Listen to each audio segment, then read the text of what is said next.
Fourth largest engineering lead manufacturer का एक IPO आ रहा है। ये आईपीओ है हैप्पी फॉर्जिंग्स का।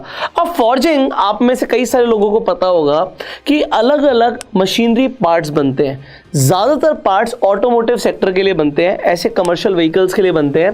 तो ऐसे पार्ट्स की ये कंपनी मैन्युफैक्चरिंग करती है और ये अपना आईपीओ लेकर आ रही है। कई सारे लोगों को इसमें बहुत कम इंटरेस्ट होता है, बट मैं फिर भी बता देता हूँ कि ये कंपनी मैन्युफैक्चरिंग के अंदर है और ऑटोमोटिव और नॉन ऑटोमोटिव दोनों सेक्टर्स के अंदर अलग अलग पार्ट्स की सप्लाई करती है। बट इंपॉर्टेंट क्या है कि अगर आप सिर्फ लिस्टिंग गेन के पर्पज से इस आईपीओ में पैसा लगाने की सोच रहे हो, तो इस वक्त अगर आप ग्रे मार्केट प्रीमियम को देखेंगे तो हैप्पी फॉर्जिंग्स आपको हैप्पी कर देगा, क्योंकि इस वक्त तकरीबन 53% का ग्रे मार्केट प्रीमियम चल रहा है। 450 रुपीज का ग्रे मार्केट प्रीमियम एक बहुत अच्छा ग्रे मार्केट प्रीमियम है। और ऐसे इंटरनेट पे कई सारे लोग बोल रहे हैं कि इसके अंदर आपको एक बहुत अच्छी अपॉर्चुनिटी मिल सकती है लिस्टिंग के लिए। तो अगर हम इस 53% को कंसीडर करें, 50 to 53% को कंसीडर करें, तो आपकी जहां पर रिटेल के अंदर अगर आप एक लॉट के लिए अप्लाई करते हो, आपकी इन्वेस्टमेंट बैठेगी 14,450 रुपए की। इस पर अगर आप 52% लेके चलोगे तो लगभग आपको 7,500 रुपीज का प्रॉफिट मिल सकता है अगर आपको लिस्टिंग अच्छी मिलती है। तो अब सिर्फ क्या जीएमपी को देखें, अब जो लोग ये जानना चाहते थे कि हमें इस आईपीओ में पैसा लगाना है लिस्टिंग के लिए, तो आपको ये समझ आ रहा है कि भाई ग्रे मार्केट प्रीमियम अच्छा है और यहां पर अगर ओवर सब्सक्रिप्शन अच्छा जाता है तो आपको लिस्टिंग के बहुत अच्छे चांसेस दिख रहे हैं। अब कंपनी जो करती है, मैन्युफैक्चरिंग करती है, कहां से ऑपरेट करती है? कंपनी की 3 मैन्युफैक्चरिंग फैसिलिटीज हैं और ये लुधियाना पंजाब से ऑपरेट कर रहे हैं। अब ये कंपनी के लिए बहुत बड़ा प्लस पॉइंट है कि ये ना सिर्फ इंडिया के अंदर, ये 9 कंट्रीज के अंदर अपने क्लाइंट्स को सर्व कर रहे हैं। तो इंडिया से बाहर भी ये कंपनी जो प्रोडक्ट्स बना रही है, पार्ट्स बना रही है, ये एक्सपोर्ट भी कर रही है। तो आपने देखा होगा विंड टर्बाइंस आती हैं, उसके अंदर भी इनके पार्ट्स जाते हैं। जो बड़े बड़े कमर्शियल व्हीकल्स होते हैं उसके अंदर भी इनके पार्ट्स जाते हैं। तो इनके जो पार्ट्स हैं वो अलग अलग इंडस्ट्रीज के अंदर जा रहे हैं। अब ये तो एक चीज समझ आई कि भाई लुधियाना पंजाब से ऑपरेट कर रहे हैं, बट यहीं पर इसका ये नेगेटिव भी आ जाता है कि ये सिर्फ एक ही जगह से ऑपरेट कर रहे हैं। अगर लुधियाना पंजाब की इन फैसिलिटीज के अंदर कोई भी प्रॉब्लम आती है, क्योंकि बहुत ज्यादा जियो सेंट्रिक हो गई है, तो ये कंपनी के लिए छोटा सा नेगेटिव भी है। बट जैसे मैंने बोला था कि ये 4th लार्जेस्ट प्लेयर है। अगर हम मैन्युफैक्चरिंग लीड कंपनीज की बात करें तो कंपनी एक सिग्निफिकेंट मार्केट शेयर रखती है। अब कंपनी के फाइनेंशियल्स में एक चीज देखिएगा जो मुझे बड़ी इंटरेस्टिंग लगी कि 2021 के अंदर जहां पे इनका रेवेन्यू 585 करोड़ का था, ये 2023 के अंदर लगभग 1200 करोड़ पहुंच गया। तो रेवेन्यू बहुत स्पीड से बढ़ रहा है। आप देख सकते हो 21 में 585 करोड़, 860 करोड़ और लगभग 1200 करोड़। यहां पर आप देखते हो 2021 में एसेट जो कंपनी के थे 876 करोड़ के थे, फिर हो गए 1130 करोड़ के और यहां पर 1326 करोड़ के। तो कंपनी के एसेट्स भी बहुत तेजी से बढ़ रहे हैं और फिर प्रॉफिट भी उसी स्पीड से आपको यहां पर दिख रहा है। 2021 में 86 करोड़ का प्रॉफिट था, यहां पर 142 करोड़ का प्रॉफिट था और यहां पर 209 करोड़ का प्रॉफिट था। फाइनेंशियल्स कंपनी के काफी अच्छे दिख रहे हैं यहां पे। अब यहां पर एक चीज है कि बाकी मैं आपको और चीजें बताऊं इस आईपीओ के बारे में, एक बार आपको ना वैल्यूएशन पे भी ध्यान देना चाहिए। लगभग 36 का इसका पी है, जिस पी पर आके आपसे पैसा मांग रहे हैं। कितना पैसा मांग रहे हैं ये भी इंपॉर्टेंट है। यहां पर इशू साइज है 1000 करोड़ से ऊपर का, 1008.59 करोड़ से डिमांड कर रहे हैं। अब इसके अंदर 400 करोड़ का फ्रेश इशू है जो कंपनी के लिए जाएगा। आपको समझ आता है फ्रेश इशू कंपनी यूज करती है। और ये 608 करोड़ रुपए, लगभग 608.59 करोड़ ऑफर फॉर सेल है जो कंपनी के एग्जिस्टिंग शेयर होल्डर्स हैं उनके पास ये पैसा पहुंचेगा।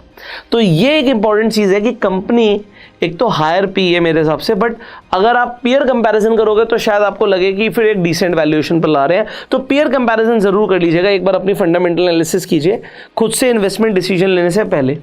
अब इशू साइज भाई 1008 करोड़ है, ये भी आपको समझ आ रहा है। डेट्स है 19 तारीख से लेके 21 तारीख तक, 808 से लेके 850 तक आपको प्राइस बैंड दिख रहा है। 850 को कंसीडर करोगे, लॉट साइज है 17 का, तो आपकी इन्वेस्टमेंट बैठ रही है 14,450 रुपए। अब एक चीज और, यहां पर आप रिटेल के अंदर एक लॉट के लिए अगर अप्लाई करते हो तो आपकी इन्वेस्टमेंट आती है 14,450। अब एक लॉट के लिए अगर ये आ रही है तो अब रिटेल के अंदर आप मैक्सिमम 2 लाख तक ही अप्लाई कर सकते हो। यहां पर आप मैक्सिमम सिर्फ 13 लॉट के लिए ही अप्लाई कर पाओगे और जिसमें आपकी इन्वेस्टमेंट बैठेगी 1,87,850 रुपीज़ की। तो अगर रिटेल में आपको अप्लाई करना है तो आपको पता है कि आपको मिनिमम कितना आप पैसा लगा सकते हो, मैक्सिमम आप कितना पैसा लगा सकते हो। बट क्योंकि मैंने बोला कि सब्सक्रिप्शन के चांसेस हैं इसमें, तो आपको कोई फ़ायदा नहीं है। आप एक ही लॉट के लिए अप्लाई कीजिए, घर में अलग अलग फैमिली मेंबर्स के डीमेट अकाउंट से अप्लाई कीजिएगा, जिससे आपके अलॉटमेंट के चांसेस बढ़ सकते हैं। ऑटोमोटिव सेक्टर के अंदर ये कंपनी कमर्शियल व्हीकल्स के लिए पार्ट्स बनाती है, और नॉन ऑटोमोटिव सेक्टर के अंदर ये कंपनी फार्म इक्विपमेंट्स और जो ऑफ हाईवे व्हीकल्स होते हैं उनके लिए पार्ट्स बनाती है। इसके साथ साथ ऑयल और गैस के अंदर, पावर जनरेशन के अंदर, रेलवे के अंदर, विंड टर्बाइंस के अंदर जो पार्ट्स यूज होते हैं उनके लिए भी ये कंपनी अलग अलग तरीके के पार्ट्स बनाती है। अब आपने रिटेल तो समझ लिया कि रिटेल के अंदर आप मैक्सिमम 2 लाख रुपए तक ही अप्लाई कर सकते हो।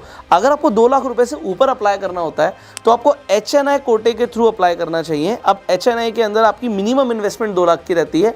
हमने समझ लिया भाई ग्रे मार्केट प्रीमियम इसको अच्छा दे रहे हैं, तो ग्रे मार्केट प्रीमियम क्योंकि अच्छा चल रहा है तो आपको लगभग 7500 रुपीज़ का प्रॉफिट हो सकता है as per the grey market premium. तो आप इसे यहाँ तक कंसिडर कर लीजिए। अलॉटमेंट डेट है 22 तारीख, मतलब अगर आपको इस आईपीओ के लिए आप अप्लाई करते हो तो 22 तारीख को अलॉटमेंट मिल जाएगी। आपके डीमेट अकाउंट में शेयर्स देखेंगे 26 तारीख को। अगर अलॉटमेंट नहीं मिली तो 26 तारीख को रिफंड प्रोसेस हो जाएगा और लिस्टिंग होगी इस आईपीओ की 27 तारीख को। देखो ग्रे मार्केट प्रीमियम अच्छा चल रहा है, हमने और आईपीओस के भी कंपैरिजन करें तो उनके जब हम कंपैरिजन देखते हैं, जैसे मैंने आपको बताया था सूरज एस्टेट्स का आईपीओ, तो वो मुझे इतना अट्रैक्टिव नहीं लग रहा था, बट उसके कंपैरिजन में आपके सामने ये आईपीओ भी है। तो आपके पास मार्केट में इस वक्त कई सारे ऑप्शंस हैं, तो आप पहले सारे ऑप्शंस को देखिए। हमारी जो अदर वीडियोस भी हैं उन्हें भी जाके आप देख सकते हो, जो आईपीओस के ऊपर हमने बनाई है चैनल पे, आपको आई बटन पे लिंक भी मिल जाएगा, जिससे आप एक बेटर डिसीजन ले सकते हो कि आपको कौन सा आईपीओ में अप्लाई करना चाहिए। अब क्योंकि मुझे आईपीओ एक डिसेंट आईपीओ दिख रहा है, यहाँ पर आपको ओवर सब्सक्रिप्शन के चांसेस देख सकते हैं। आप डेफिनेटली 21 तारीख को ट्राई कीजिएगा कि अगर आप इस आईपीओ में अप्लाई करना चाहते हैं तो आप चेक कीजिए उस टाइम पर 21 तारीख को सब्सक्रिप्शन स्टेटस क्या चल रहा है। अगर अच्छा सब्सक्रिप्शन स्टेटस आ रहा है तो लिस्टिंग के चांसेस ज़्यादा है। अब लिस्टिंग के लिए तो ये ठीक है, बट क्या आप अगर आप इस आईपीओ में इन्वेस्ट करते हैं तो क्या आप इस आईपीओ को लॉन्ग टर्म के लिए होल्ड करना चाहेंगे, और अगर चाहेंगे तो क्यों चाहेंगे, ये कमेंट करके जरूर बताइएगा। अब अगर आपको इस आईपीओ के लिए इन्वेस्ट करना है, किसी भी आईपीओ के लिए इन्वेस्ट करना है, तो आपको चाहिए होता है एक डीमेट अकाउंट। आप फ्री में जाकर अपना डीमेट अकाउंट खुलवा सकते हो, लिंक आपको डिस्क्रिप्शन और पिन कमेंट में मिल जाएगा। इंपॉर्टेंट चीज़ एक तो आपका अकाउंट फ्री में खुलेगा, दूसरा कोई मेंटेनेंस चार्जेस चार्ज नहीं किए जा रहे। अगर आप जाके चेक करेंगे, पढ़ लीजिएगा, तो आपको डिटेल मिल जाएगी डिस्क्रिप्शन और पिन कमेंट में। इसके साथ साथ कंपनीज इस वक्त रेफर एंड अर्न पर भी बहुत अच्छे पैसे दे रही हैं, तो अगर आप अपना डीमेट अकाउंट खुलवाते हैं और आप किसी को रिकमेंड करते हो तो आप रेफर एंड अर्न के थ्रू भी पैसे कमा सकते हो। So do check out the links in the description and pin comment, जिससे आप स्टॉक मार्केट में इन्वेस्ट भी कर पाओगे, आईपीओस में इन्वेस्ट कर पाओगे, ट्रेड भी कर पाओगे। आप इस वीडियो को अपना प्यार देने के लिए लाइक कर सकते हैं, शेयर कर दीजिएगा जिससे लोगों तक भी इंफॉर्मेशन पहुंचे।